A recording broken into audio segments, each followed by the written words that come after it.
So welcome back to another full build, and this is the HobbyBoss 1/35 scale Fieseler Storch. This represents the early variant with, among other things, it's basically there's no machine gun position in the rear part of the canopy. So we've got a nice big decal sheet there. I don't actually use any of these, but they do look okay. Carrier film's a little bit heavy and lots of parts ready to go.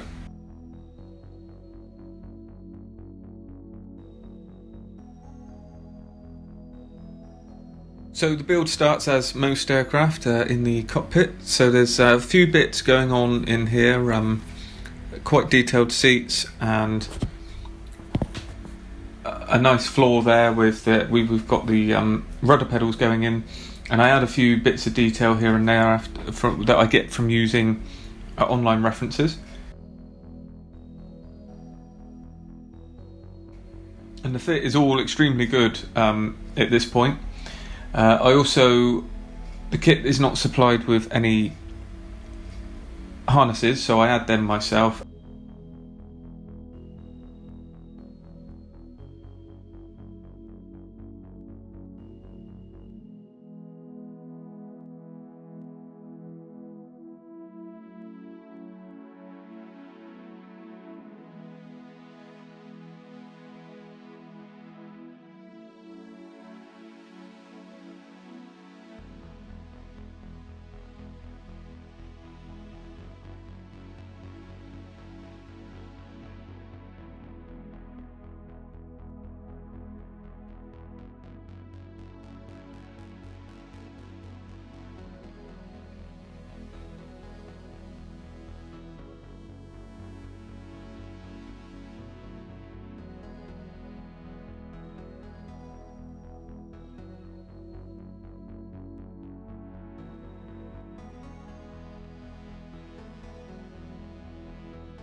And just to make sure that I get that rear bulkhead positioned correctly, I'm using the struts that have to be positioned to it, so just move it back into place so they're just where they need to be, and then as the glue sets, those struts can be taken off and you can be pretty sure that the rear bulkhead is in the right position.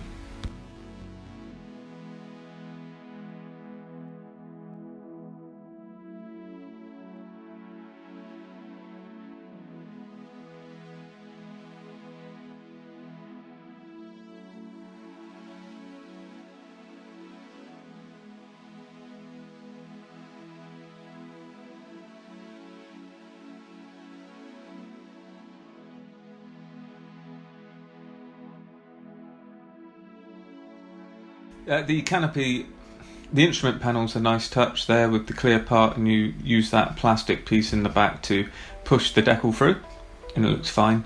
For what you can see of this from the outside, it's perfectly good enough. I'm adding a few details on the inside of the fuselage halves now as well, so again, using the online references, there's a few bits and pieces that aren't represented in the kit, so I do add them throughout the build. And it being in 1/35 scale, I used to do quite a lot of armour, so I've got a few bits knocking about, chains and that sort of thing, so just utilising some old etched metal helps with these parts.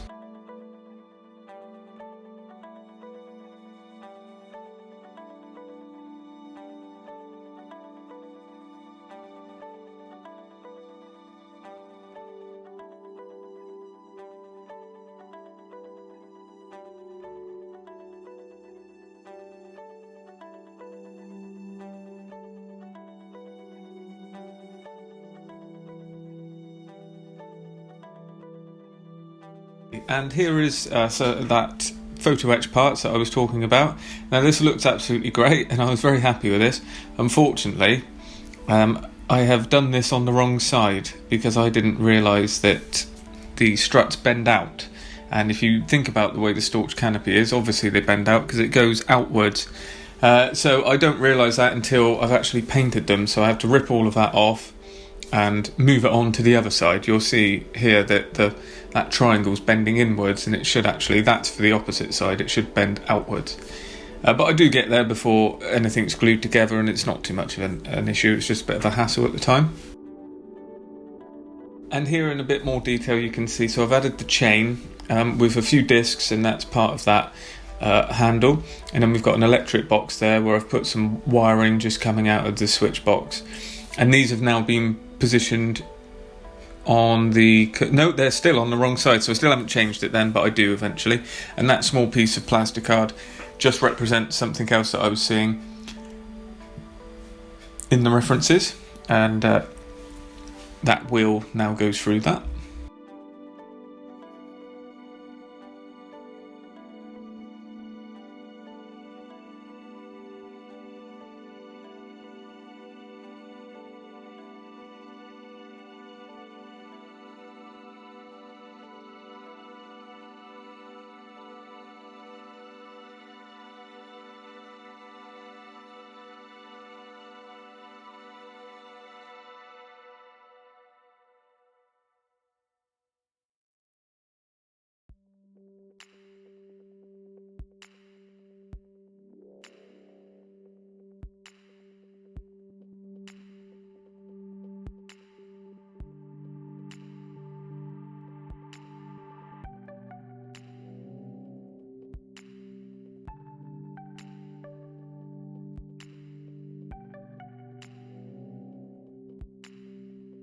And the engine is a nice little touch. You've got a full engine in here. You can't leave any of the panels open very easily, but you can see the engine through the front of the cowling, so it is worth doing your best with it.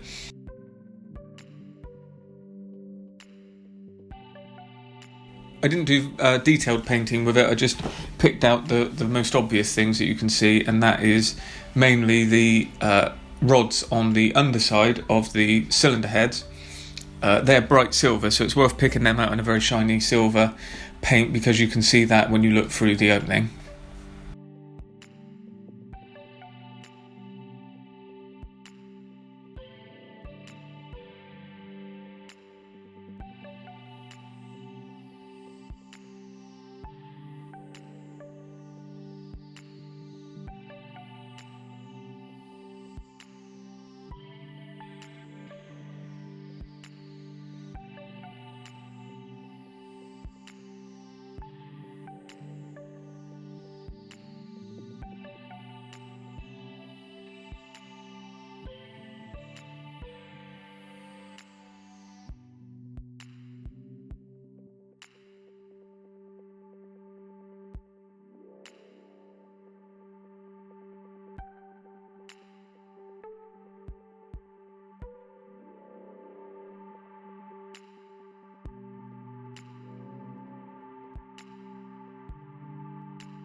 And now we're on to masking up the many parts for the canopy. This was not too much of a difficult problem because it's got quite good framing, so you can follow that down as I am here using some washi tape and just cutting down through the frames, and I didn't actually have any problem. I didn't slip or cause any issues, and when it's unmasked it all worked very well. I did choose, this is the separate door section. I did actually in the end peel these off and stick them on the other side, because when it's open you can see it would be quite glossy looking through the plastic. So I actually sprayed the interior colour on the inside of the door as well, but the rest of it is just sprayed from the outside with the interior colour and then the exterior colour.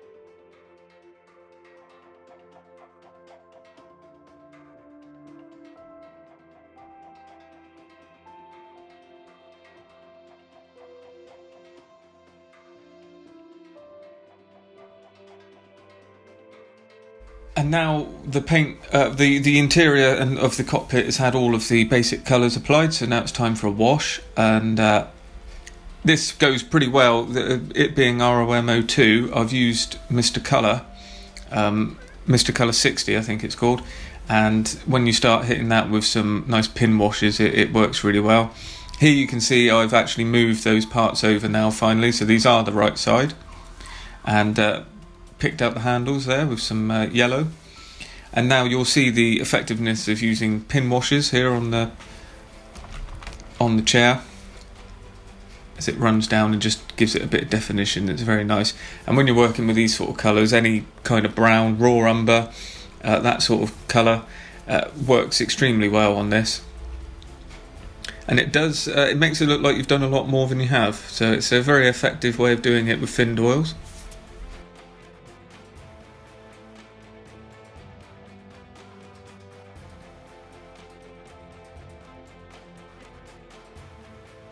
And the next part I've actually done as a separate video, so it's already up on the channel. So if you search for making seatbelts out of masking tape, you'll find I've done a video on that describing exactly on this build how I've done that.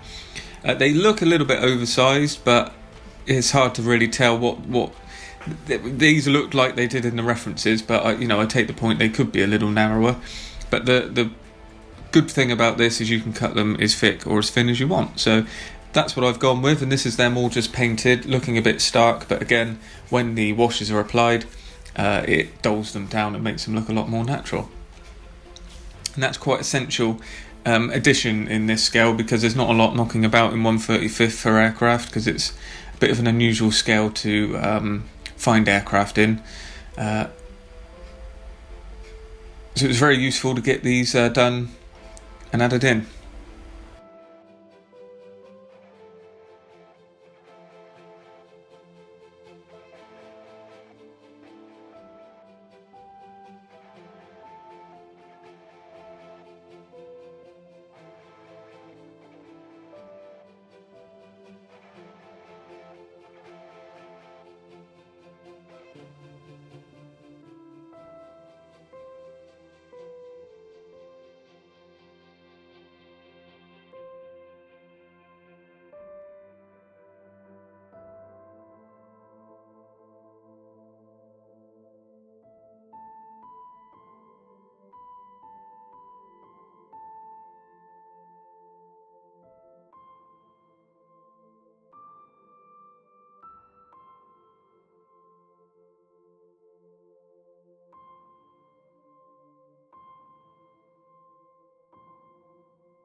Now just adding the rear struts there to that part that we saw at the beginning, and the rest of the struts have been added, and it gives a nice sort of look to the cockpit.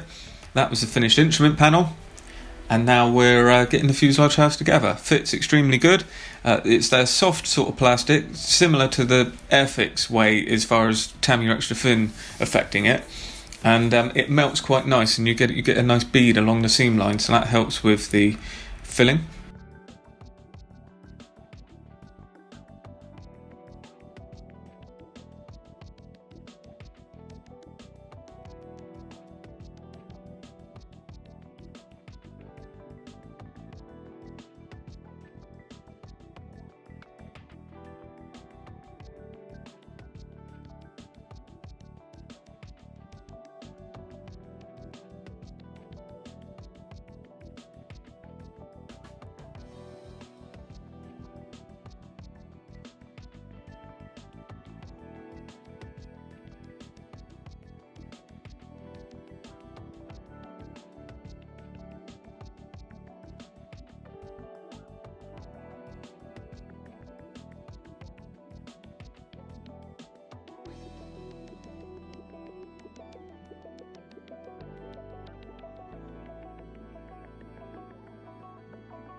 And the canopy's now on, and that's one big section added in with a few smaller bits added to it. And you can see I've used a little bit of filler here and there, and sanded that back. And I keep doing that until I'm happy with it, and then spray on the ROMO2 colour again, and that sorts it. It is a little bit gappy in places, and it wasn't the most fantastic fit, but it's on there, and there's not a lot to worry about. You can see through that doorway where the clear parts are, so it is essential to spray those again with the interior colour, otherwise that will show through when you look through the model at the end.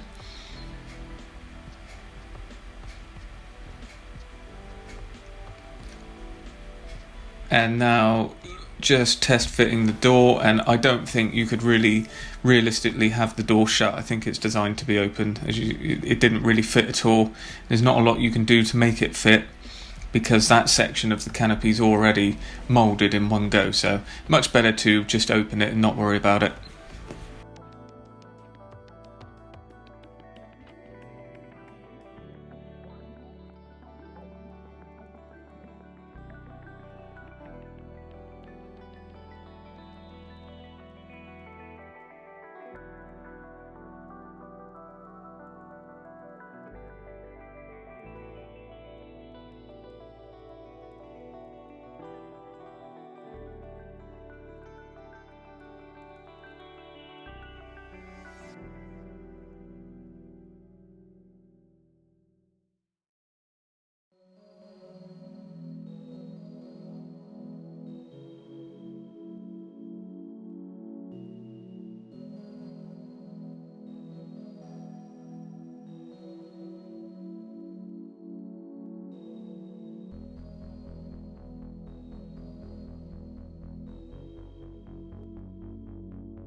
Adding the cowlings now around the engine, and it what looks like initially a good fit, it does actually require quite a lot of filler for the side panels. The top and the bottom piece fits, but here you can see I've chucked in quite a lot of sprue goo there, and it did need it.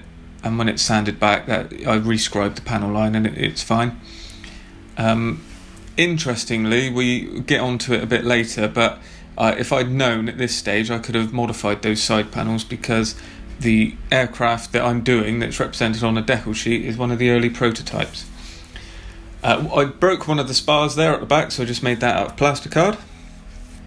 And you've got nice movable elevators, which is a nice touch. They just naturally droop down to where they need to be.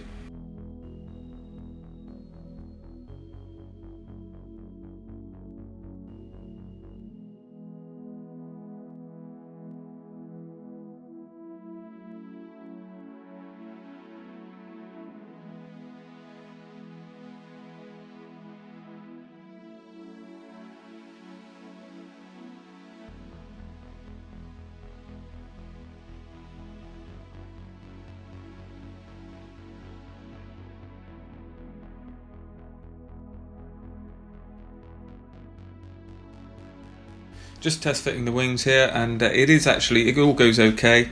It does require a little bit of filling on the top there. When you set the wings to the correct dihedral, it does leave a little bit of a gap across the top, but it's not an issue. It fills in again nicely. Like I was saying before, it's good plastic.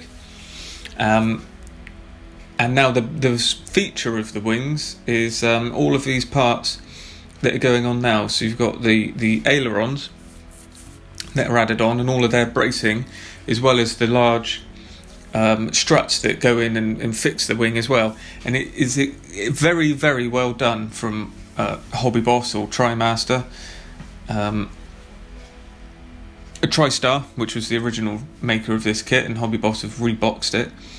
It's very well engineered. It all works extremely well. It's very subtle, and it looks how it's meant to on the real aircraft, so it's a good way of doing it. They could have been a bit bulkier and used heavier bits of plastic, but I'm glad they've done it like this. Although it is initially fiddly, when it's all together it does actually become quite strong, so it's a very good touch.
And there we go, all the parts are together, and it gives a very nice look, as I'm sure you'll agree. And the next part is just putting on the struts for the landing gear, which that's what this bird's all about. It is called the Stork, and you know, it is a gangly thing. And they again have got this extremely well engineered, because initially it seems a little bit fiddly, but as you'll see, those two triangle sections slot into an oblong, rectangle hole, and they join together and force each other out, so it gets you the correct positioning. But after that, when you've got the side struts that go on, which actually has the landing gear leg on it, the top section of that is metal, so it gives you a very good securing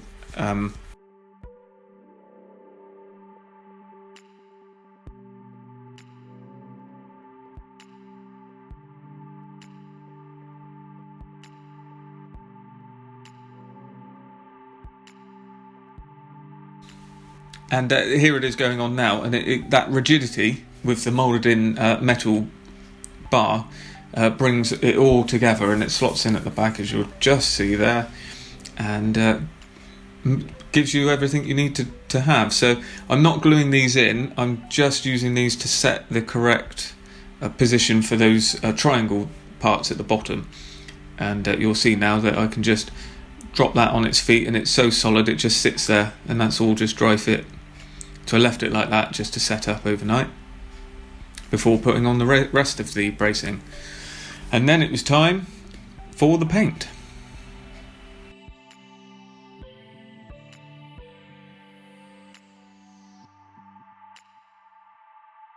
So I just started with a bit of pre-shading all over. This is two things really, to give it a little bit of depth, but it's mainly for checking the seams, and this is just Tamiya acrylics, whatever, it's just a grey and a dark green, and everything looked pretty good at this point. I had to touch up a little bit here and there, and then we're straight into the paint. Now I've used a bit of Mr. Surfacer on a seam that came back there just behind the canopy, but it was no problem.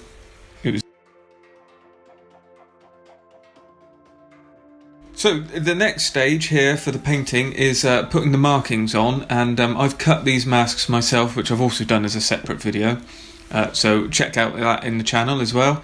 And on this I've used some lacquers, so I've used the Tamiya lacquer paint, and they're flat black, and Mr. Colour white for the white wingtips and white rudder, and the black is for the side of the fuselage where the numbers are going to go. And I'm doing reverse masking in this instance, so I'm spraying the large white, and I've put on the crosses for the identification markings on the top, and I'll also put the stencils that I've cut, stick them on over the black, and then spray the top coat over instead of doing it the other way around. I just prefer that sometimes, it's a bit easier for positioning. And this is all gone no problem. And these all went on no problem, and it's quite a lot of raised and recessed detail there, so it's useful to paint these markings because it leaves, you would have had to do quite a lot with the decal to get that to sink in. So there's the black gone on, and the Tamiya black lacquer paint was really good. And again, there's the white. So we've got wing tips that I mask off as white, and then that cross is just sprayed over with the green. So it's not that whole section that's white, but you'll see in the next part.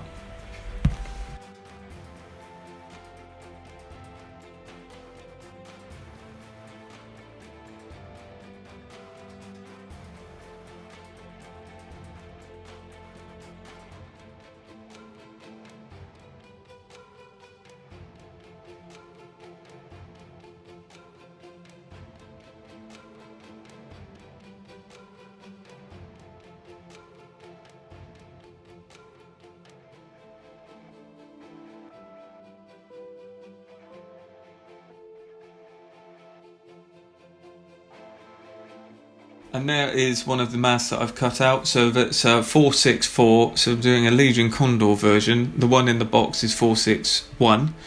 But that's one of the prototypes that I mentioned earlier. So it had a different exhaust system. But 464 is this model that the kit represents. And I've had to cut the disc around that square panel, but that wasn't too much of a problem. And then just use mask gold to seal the edges. And here we are with the wingtips masked off, and everything's ready to go for the first colour. And that is where I use Mr. Colour.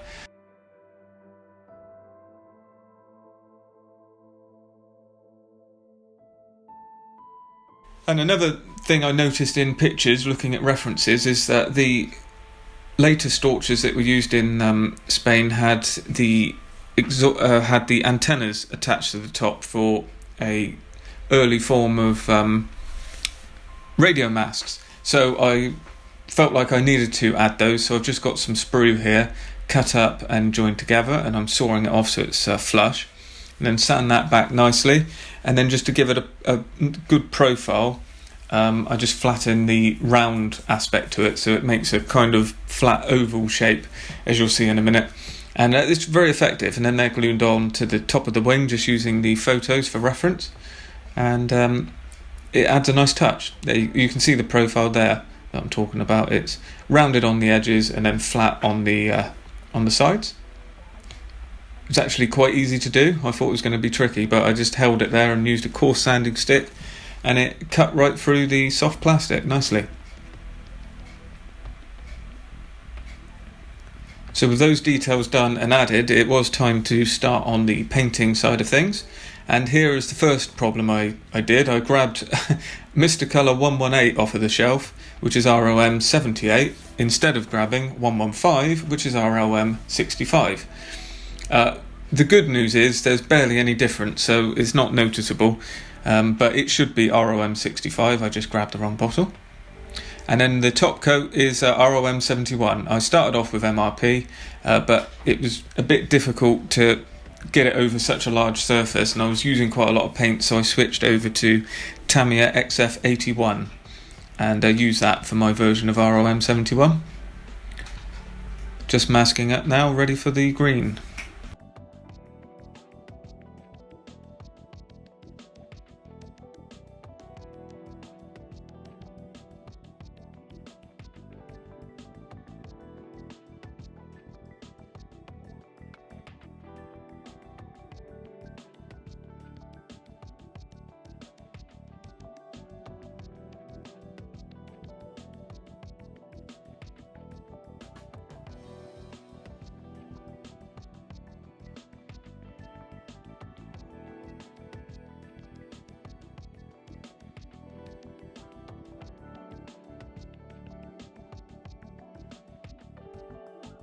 And there we are, all paint on, all unmasked, everything went okay. No major issues with anything, there's no bleeding or any problem like that. A few little touch-ups here and there, but overall it was extremely good. And all of it's left now. This had a matte coat as well, so after painting I added a matte coat, then unmasked the canopy section and all the glass work. Also did the door and all the other parts, sprayed up the propeller, added that on, which does spin, so that's useful. And then it was time to start the weathering.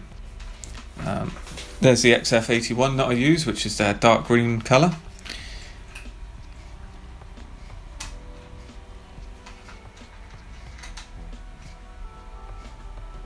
And then flipping it over to the underside, You'll see the markings underneath as well, so we've got more white crosses underneath there, and the white wing tips. And it was a little bit of tricky masking around the undercarriage because you've got blue on the underside of it and green on the outer side of it, and trying not to get any overspray was a little bit tricky, and also masking off the large open area for the canopy, but it all worked out in the end. And then on to weathering. So I just go through the general things that I've been using recently, and that is oils, enamel washes and pigments. So I've got my own mix of oils. I'm using enamel thinners as well to cut through that and move it around. I'm also using some of the Ammo MIG products, just to give a kind of beaten up texture to the large flat areas, using the reference pictures that you can see quite a lot going on the top. They're not like heavily weathered or massively dirty, but it's a dusty environment, and you get staining on the top of the fuel tanks, and then dust sticks to that on the wing. So that's the sort of thing I'm trying to replicate. It was a very enjoyable bit of weathering, and it all goes reasonably well.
And just adding some dust oils and pigment to the undercarriage and the wheels, which is something that stood out again in the references. It's a very sandy area, so adding that worked very well, and these products are extremely nice because they dry matte again. There's no matte overcoat to any of this. As these oils dry is what the final result is. And after a lot of back and forth, I did decide to rig the radio masts. They aren't rigged, the masts are there, but there's no wires attached to it in the references, but I assume they probably did in the end have them wired up, so I felt like going on and doing that. So I've used a bit of Albion alloys tubing here and just cut small sections of that and threaded that on before gluing the one end, and now I'll just move them into position, and with a touch of super glue that fixes them in place, and then I paint them rubber black, and that just gives a bit of definition. It's not completely correct, but they do have stuff along the antenna wires, fixing points and such like, so I wanted to add that to just add a little bit more interest. And this is the rigging thread being used here is actually Easy Line. I've gone back to using that on this larger model so it stands out a bit more. So the main wires are Easy Line, and then the wire that touches down from this wire that I'm doing at the minute down to the fuselage, I've used some Ushi fine rigging thread,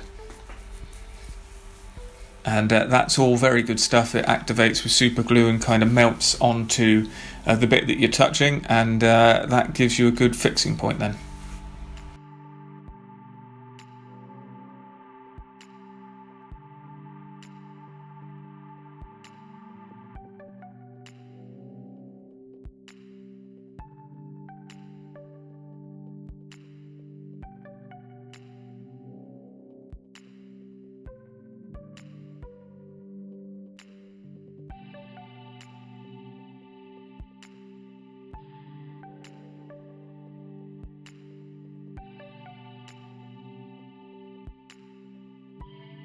So after gluing this on, it's time to go into the final reveal. So hopefully you have enjoyed this video. I found it a bit more of an in-depth build than I was expecting, but overall I'm very happy with it. And this one's going to be on the table at Telford. That's what I'm building this for. This is Scale Model World 2019 we're building up for at this point. So if you're at the show, feel free to drop round, and it'll be on the table so you can have a look. If you like what you see, consider subscribing to the channel. Check out some of the other videos as well. There's plenty on there, and there's two, as I've mentioned, for this build, which are the seat belts and the cutting your own mast demonstration. So hopefully they'll be of interest, and I'll see you in the next video.